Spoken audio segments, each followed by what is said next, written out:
minasyaitonirrajim. Bismillahirrahmanirrahim. Assalamualaikum warahmatullahi wabarakatuh.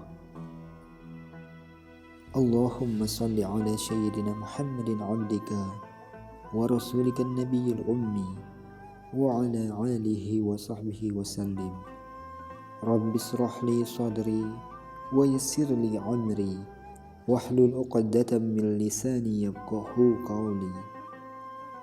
Barang siapa yang ingin selamat dari siksa Allah Subhanahu wa ta'ala, memperoleh pahala dan anugerah rahmatnya, serta masuk ke dalam surganya, maka hendaklah ia menahan nafsu dari kesenangan-kesenangan dunia dan bersabar terhadap penderitaan dan musibah yang menimpanya.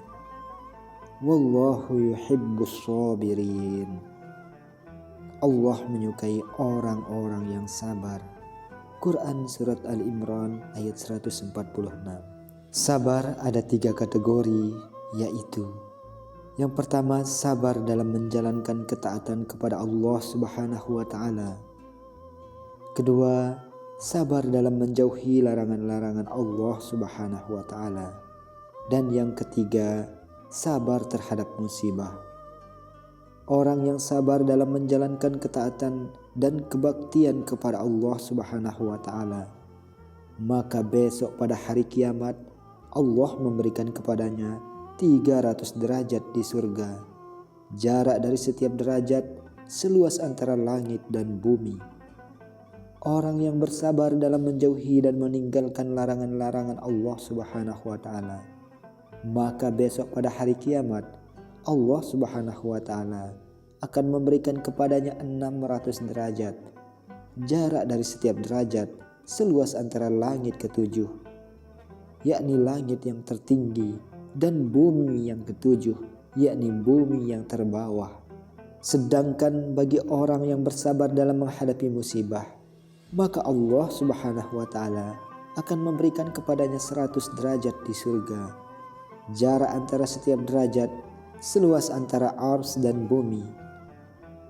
Dikisahkan bahwa Nabi Zakaria alaihi salam berlari dari kerajaan orang-orang Yahudi, namun mereka tetap mengejar mengikuti jejaknya. Ketika mereka telah mendekatinya, Nabi Zakaria melihat sebuah pohon yang ada di depannya. Dia berkata kepada pohon itu, "Hai pohon, masukkanlah aku ke dalammu." Maka pohon itu menjadi terbelah, sehingga Nabi Zakaria alaihissalam dapat masuk ke dalamnya. Setelah ia masuk ke dalamnya, pohon itu terkatup dan menutup kembali, dan Nabi Zakaria bersembunyi di dalamnya. Iblis yang menyaksikan peristiwa itu memerintahkan kepada orang-orang Yahudi yang mengejar Nabi Zakaria untuk menggergaji, membelah pohon itu, agar Nabi Zakaria terpotong dan terbelah, sehingga mati di dalamnya. Mereka benar-benar melakukan apa yang diperintahkan oleh iblis. Hal itu terjadi karena Nabi Zakaria mengandalkan pohon itu bukan pada Allah Subhanahu wa ta'ala, sehingga menyebabkan kebinasaannya. Dia terbelah menjadi 2 dengan gergaji. Sebagaimana halnya hadis yang diriwayatkan dari Nabi SAW, bahwa beliau bersabda, "Tidaklah ada seorang hamba pun yang tertimpa musibah, lalu dia berserah diri kepadaku, kecuali aku akan memberikan permintaan sebelum ia meminta, dan aku akan mengabulkan permohonannya sebelum ia berdoa memohon kepadaku. Dan tidak ada seorang hamba pun yang tertimpa musibah, lalu ia bergantung kepada makhluk selain aku, kecuali aku tutup pintu-pintu langit atau rahmat baginya." Ketika penggergajian kayu yang di dalamnya ada Nabi Zakaria tersebut sampai pada otaknya, dia berteriak menjerit kesakitan. Lalu dikatakan kepadanya, "Hai Zakaria, sesungguhnya Allah berfirman kepadamu, mengapa Anda tidak bersabar menghadapi musibah sakit dan berkata aduh?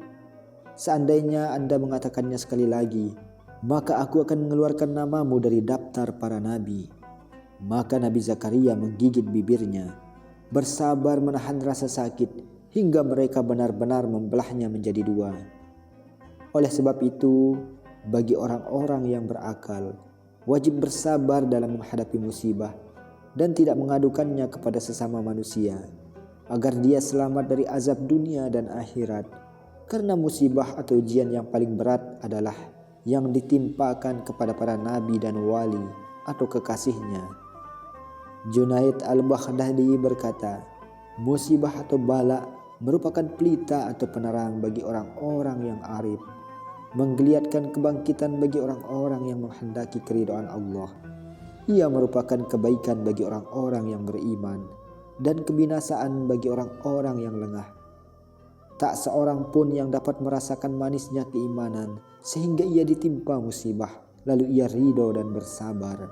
Nabi Muhammad SAW bersabda, barang siapa yang menderita sakit semalam lalu ia sabar dan ridho kepada Allah, maka ia menjadi keluar dari dosa-dosanya sebagaimana di saat ia terlahir dari ibunya.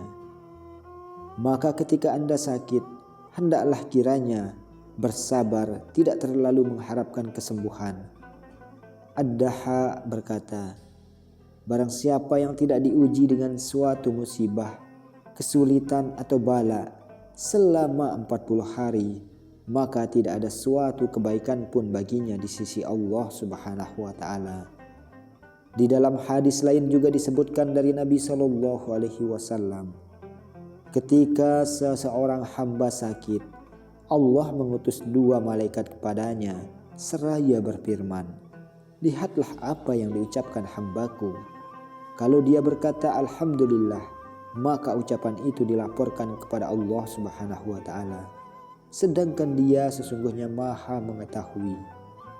Selanjutnya Allah Subhanahu wa taala berfirman, kalau aku mematikan dia, maka menjadi sebuah kewajiban bagiku untuk memasukkannya ke dalam surga. Dan kalau aku memberikan kesembuhan kepadanya, maka sudah menjadi sebuah kewajiban bagiku untuk mengganti dagingnya dengan lebih baik dari daging yang sebelumnya, mengganti dengan darah yang lebih baik dari darah yang sebelumnya, dan aku akan mengampuni dosa-dosanya. Akhirul kalam, wabillahi taufiq wal hidayah. Wassalamualaikum warahmatullahi wabarakatuh.